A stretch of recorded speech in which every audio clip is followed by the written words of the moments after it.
Welcome. You've got mail. I've got mail.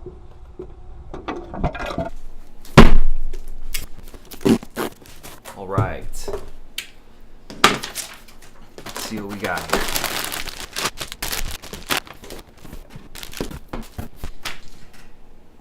David, decided to send you a little taste of Vermont, plus a few of my favorite things.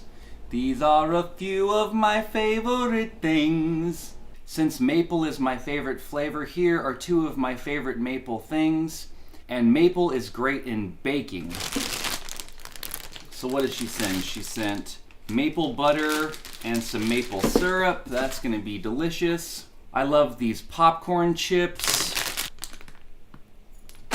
Also, the beans and rice are great for burritos. I sent some cans of chili that you had in your vlog. Thanks for watching the vlog. Also, V8 is my favorite drink instead of coffee, and only 10 grams of sugar, plus more of your hot sauce. Enjoy. P.S. Toilet paper is for packing. Thanks so much for sending stuff. Thanks again, Karen. You're the best.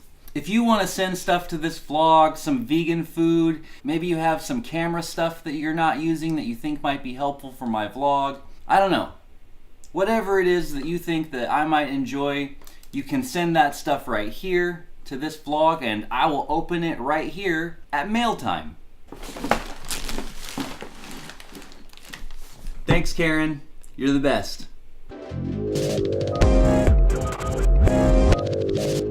Now I'm gonna teach you how to make delicious vegan flautas. These are the ingredients you will need to make the muy delicioso flautas, or taquitos. So for this one, we will need a single pan. Also, one of these kinds of pans. We're gonna throw in some of this garlic. Also notice that we start a lot of our meals the same way, cutting up onions and peppers and garlic and getting a nice base in the pan. I'm not gonna use all these onions and peppers that we made. I'll probably save a lot of them for next time for like bin burritos or something. But I'll probably throw in like half. I don't know if you noticed in the past, but I've definitely been using these liquid aminos. Call this Bragg's liquid aminos. People ask things like, where do you get your protein? Well, this Bragg's has 17 essential amino acids in it that make protein. Not to say that's the only source, but that helps. The main ingredient in this whole situation is this soy chorizo. This stuff is super delicious. Once these onions and peppers cook a little bit more, we're gonna throw this stuff in there. We're gonna get that tofutti in there. That's gonna give it some kind of a creamy kind of consistency that'll hold it all together. And we're gonna put some black beans, stir all that up. Then all we gotta do is load it up in its little houses and put them in the oven. We're gonna preheat the oven to 350. Some of the spices I'm using: salt, pepper, ancho chili pepper, Spanish smoked paprika, cumin, turmeric, and chili powder. Got these Food for Life organic sprouted corn tortillas. As we established last time, sprouted is the way to go if you can. Normally, you're supposed to have a paper towel. I don't have a paper towel, so I'm just gonna use this paper bag. I don't know if that's gonna work, but I'm gonna try it. I'm gonna wet this whole paper bag down. This paper bag is totally soaked. I'm gonna take these corn tortillas and put them in this paper bag, and I'm gonna fold it up like this. In 30 seconds. I don't know if that's too long. Maybe I'll take them out here in just a minute. But you want them to get soft, so that way you can roll them up real good. That's looking pretty good. Well, I'm gonna throw it on the floor. Nice. If you wind up using this diet cheese, it's really good, but just use a little. It melts and stretches just like other cheese, but I think a lot of people don't like it when they overuse it. One of the first things you gotta do is spray down the pan. And get a spoon, one spoonful. Bit of this. The good way to stack them is so that way they'll roll into the other one if they roll. That way they hold each other together. You'll notice also that that first one on the end down there is splitting. At the end I'm going to go back and I'll make sure and redo that one. The reason these are breaking is because they're not warm enough. I did run out of the corn tortillas, and the last one I just used the flour tortilla. I might have to watch that one, keep an eye on it, because that one will probably be done first. These are mostly done. They're ready to put in the oven. Before I put them in though, I'm going to put some salt on top because then they'll be like crispy and salty. Oh my god, it's so good. Putting these right in the oven. Now, I don't really know how long. I'm gonna keep an eye on it. I'm probably gonna check back in like 5 or so minutes on that flour tortilla. I might pull that one out and just eat it, but I'll probably come back later for the rest. That one is pretty much done. I'm gonna take this one and just move it over here and then probably eat that in the oven for a bit longer. Those corn tortillas take a little bit longer to cook, but ooh. You don't need to do the corn tortillas. You could totally do these flour tortillas, they're totally good. Which do you like better? Do you like better the corn tortillas or these flour tortillas? The first time we had corn, and the second time we had flour, and I liked it better the first time. Back in the day, they would make these because they're really good to-go food. So if you had to go out and work in the day, you could take these with you, like 3 or 4 of them, and you'd have like a pretty good lunch. Nice and self-contained. Oh yeah, pretty happy with that. This one's split, but it'll still be good. These are looking pretty good. Nice and crispy, pretty well holding themselves together. Pretty happy with that. You like yours? Yep, they're great. She says they're great. I think this is the best I've ever had them. The best she's had them, she said. Okay.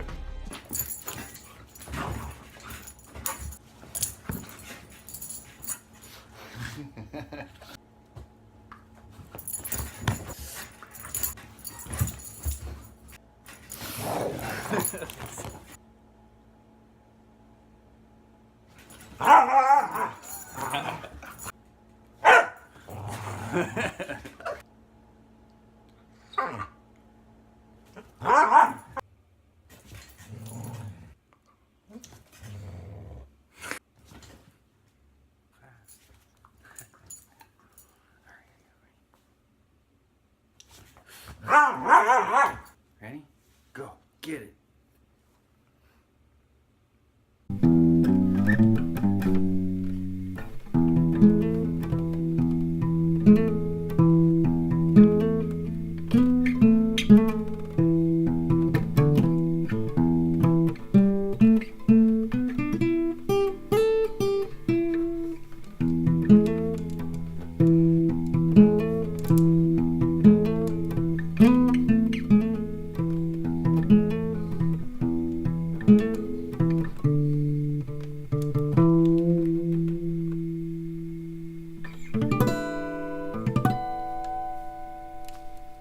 So back in the day, I would have written a song all around that. I would have picked up the guitar, I would have found a riff that I liked, made like a intro, verse, chorus, bridge, chorus kind of thing, write all the parts, memorize the parts, learn how to play the song, just practice it over and over and over until the muscle memory just plays. But I don't really write songs on guitar anymore.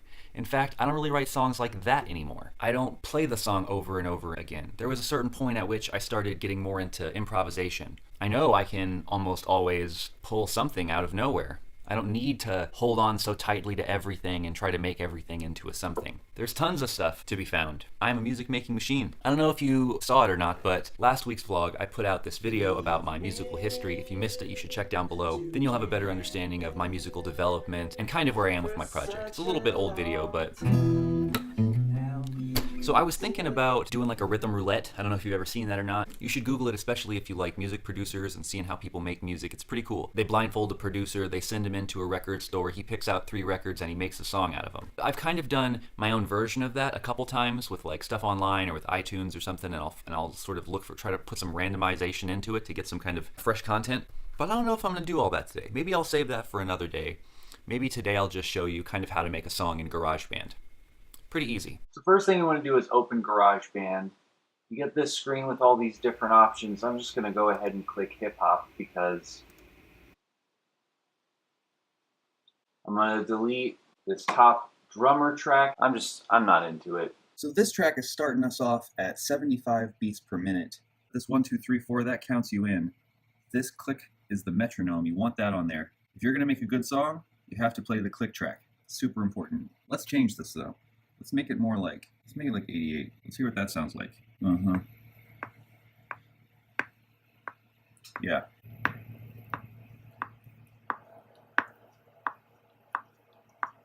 All right, so first things first, I'm going to select a drum. Let's see.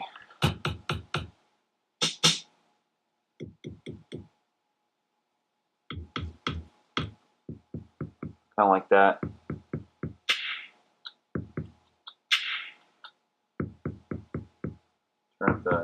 Turn up the kick. Maybe put some delay on it.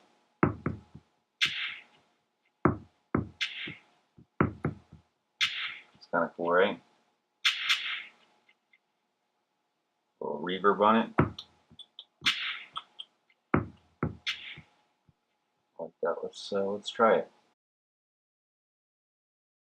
It's important to get your foundation really tight. You got to have a really tight drum track and a really tight bass track. These are the two most important tracks because everything is built on top of it. That's why I always start there.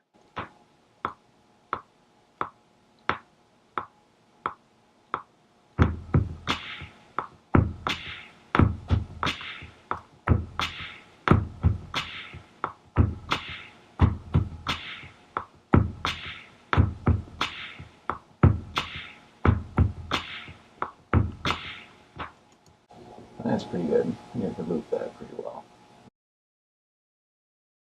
It's good to tighten up your drums. It's a good thing to do. I'm probably going to go in and adjust a couple of these a little bit. But you got to keep it sounding natural. You don't want it to sound like it's a drum machine. That's why you're playing it by hand, right? So you can't put everything right exactly on the mark. It starts to sound too much like a robot and not like a natural person is playing it. So to find that middle point between perfect and loose is really important, especially with these drums.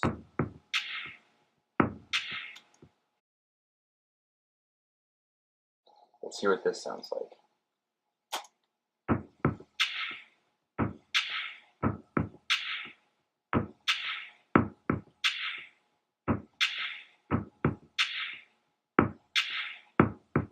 That's better. It's more uniform.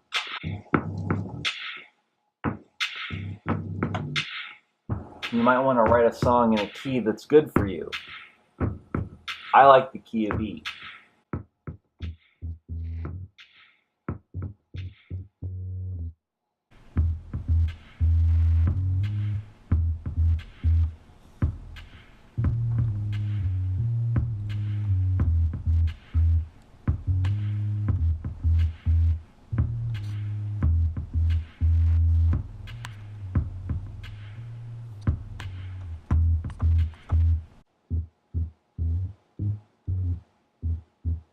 Let's see what we got.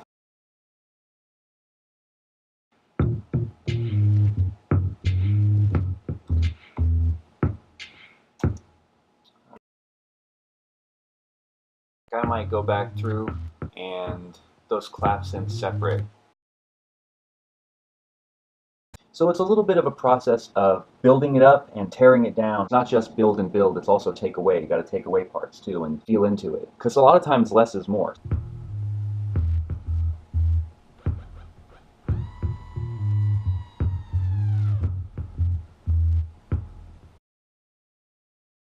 You know, and maybe later I'll take all of those out, but just like one or two, but you got to kind of play with it a little bit. I'm going to try to put back in those claps.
So now I'm kind of going back and I'm taking away parts, kind of letting it build up.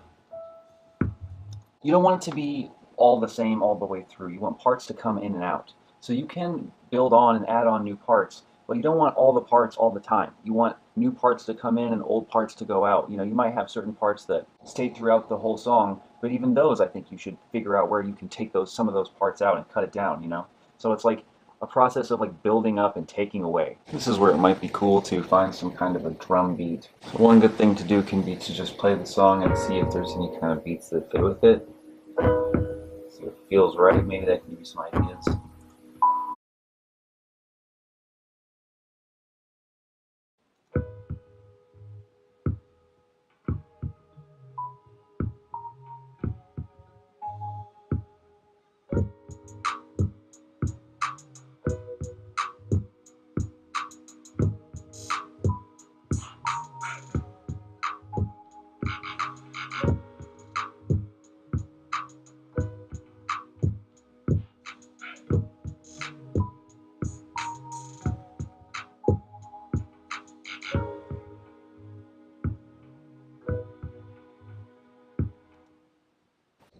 So sometimes it's cool to use these loops. I might generally try to avoid them, but sometimes once I've actually got something, I might dip in there to just see what kind of cool random things I might be able to add or grab or mess with. Like I said, it's like a lot about taking away and putting things up, so I'll mess with some of that stuff. I'll also use samples and whatever, I'm not above it. So it's good at a certain point in your process to kind of step back, to give it a little bit of time, to give it a little bit of air, and then come back to it again with fresh ears. But you get the gist, you know? You vary the parts, some things come out, some things go in, you build it up, you take things away, you tweak it, you try to fix it, you try to make it work. And then before you know it, it becomes some whole other thing. Okay, another time, another day, fresh perspective, I'm ready to work. So what I've built is sort of an intro verse chorus. Now a lot of times what I might do is kind of stop here. I might go back, retweak it, take things out, put things in, like I know I want to put a crash at a certain measure, I want to take a couple of the drums out in some places and sort of have places of air. I want to make it more dynamic. I'm going to take things out and put things back in so that way there's more going on in the track. But I'm also thinking about, how does this track make me feel? What is this song going to be about? What does this song make me think about? For me personally, I just had a meeting a couple of days ago with a friend of mine, and we were throwing around some ideas for a video and trying to think of a song that might be good for it. I think this song might work. I'm going to try and steer it in that direction. He had all kinds of cool ideas about mirrors and reflections and stuff like that. I'm going to work in this theme of reflections and sort of the multi-perspectival aspect of life, how we're all part of the same universe, looking back at each other, that kind of a thing. I'm going to go in that direction with it.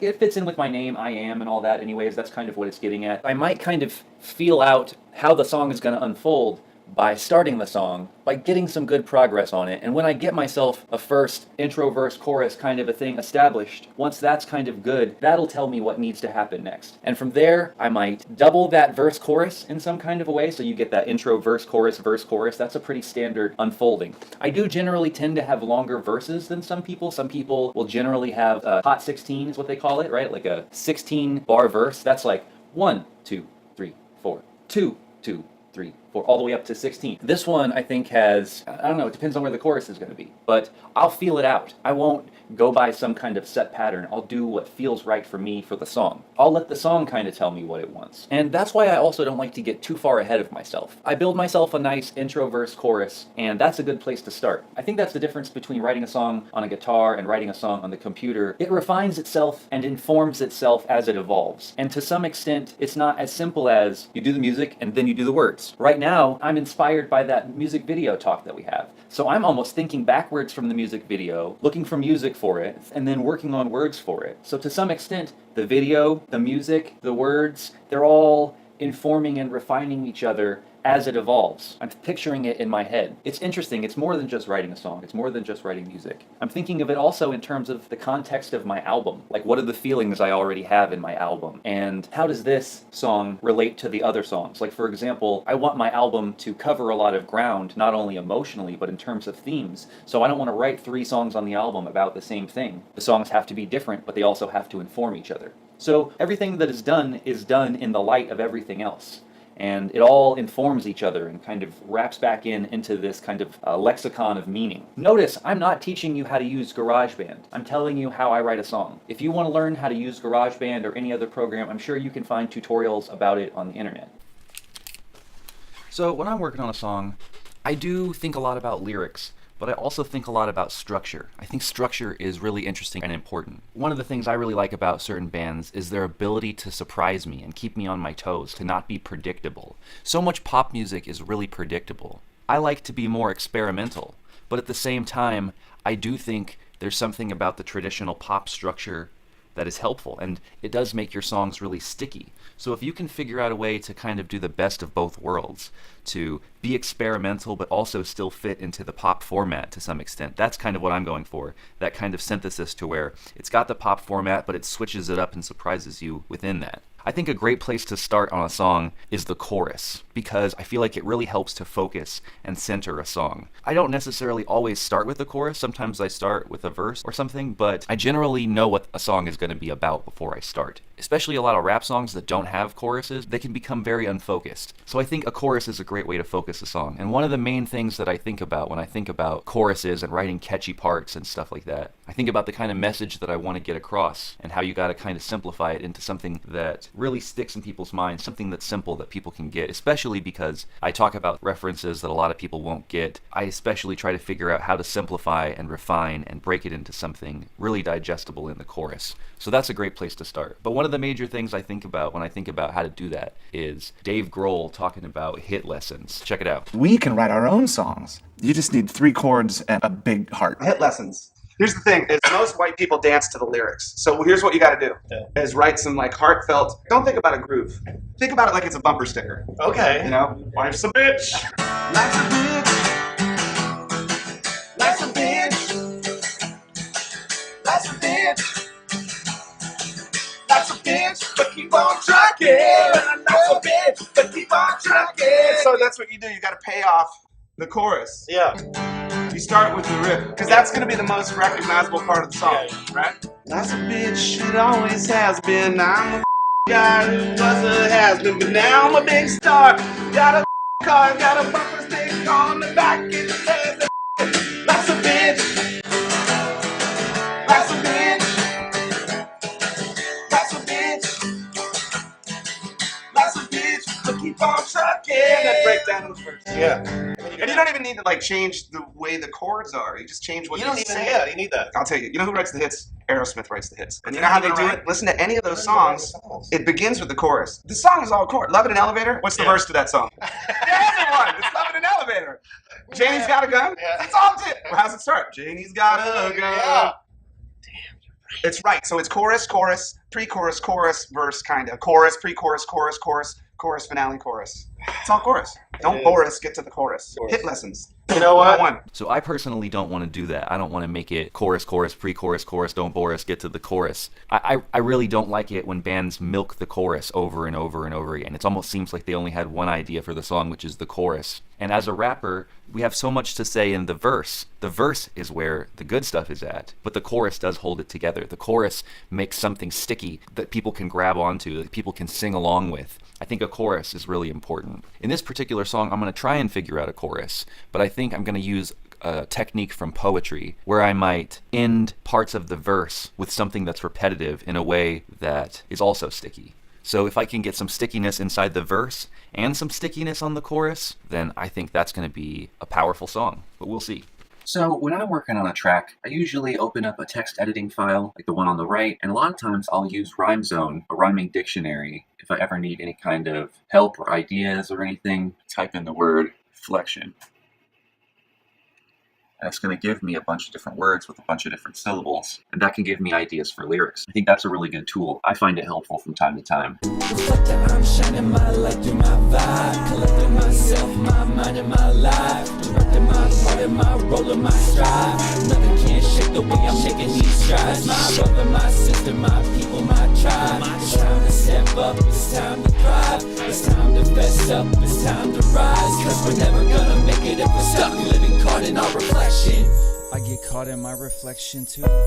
See, now that piece that I just made that will inform the rest of the song. I don't know if that's exactly the chorus, but we'll have to see how it unfolds. I get caught in my reflection too. I get caught in my reflection too. It's true, I do. The realness, it's more than skin deep, you feel this. Deep inside your heart, the deal is be fearless. Have the courage to step up, stand out, and be peerless. The world needs more from us, my friend. I get caught in my reflection too. The world needs more from us, my friend. I get caught in my reflection too. The world needs more from us, my friend. It's true. Gotta step up, stand out, and begin. We need a common understanding to be on the same page. We gotta move a mountain to the ocean, so we better engage. You got a light, you better shine it, homie. Step on the stage. Are you a leader or alone? Are you a slave or a sage? The world needs more from us, my friend. The world needs more from us, my friend. The world needs more from us, my friend. It's true. Step up, stand out, and begin. So a lot of what I'm doing here is kind of freestyling my way through the song a little bit and kind of figuring out what the different parts are. Just sort of feeling it out, you know, taking it bit by bit, working my way across, and then maybe at the end I'll go back and re-perform certain parts. If you have like little parts that connect and do different things, then each part can almost be its own little part. It's like all these little subsections that make up a whole. As long as the web of meanings come together, it works.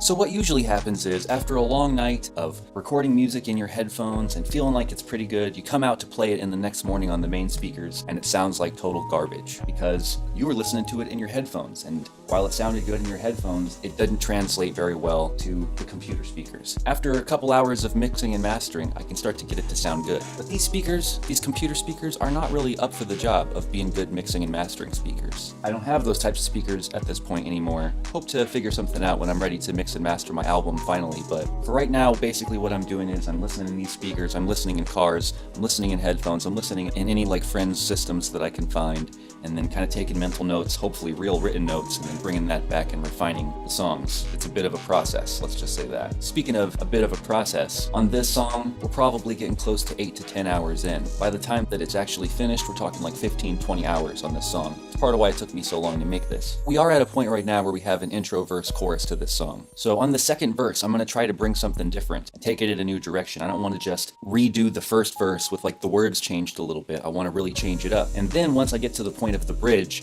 is generally my favorite part of the song because it's almost like a remix of the song within the song, or like a part where you get to take it in a whole new direction. And you could just take it in a whole new direction and totally shift gears and go off somewhere else, or maybe you can even figure out a way to bring it back in some kind of unexpected way and pay off in the chorus again before you get out. That's generally how I like to do it. It's within the traditional structure, but there's enough changing it up that it doesn't feel so boring. I really think you gotta switch it up. You're not gonna get to hear the finished version of this song today. You'll be able to check it on my album, and also I'm gonna be working on the video for it with my friend Kai, so keep an eye out for that in the future. That in itself should give you some kind of an idea of my process. I hope it makes it look easy and it inspires you to pick it up and try it for yourself. I'm really interested to see what kind of songs you might make. If you make songs too, and you have a similar or different process, post your link down below and let me know what you do different. If you have any kind of suggestions or anything, let me know, hit me up. Thanks so much for watching, coming in a little bit long and late this week. If you live in the Fayetteville area, November 3rd, come to the Purple Party at Nomads. It's gonna be me,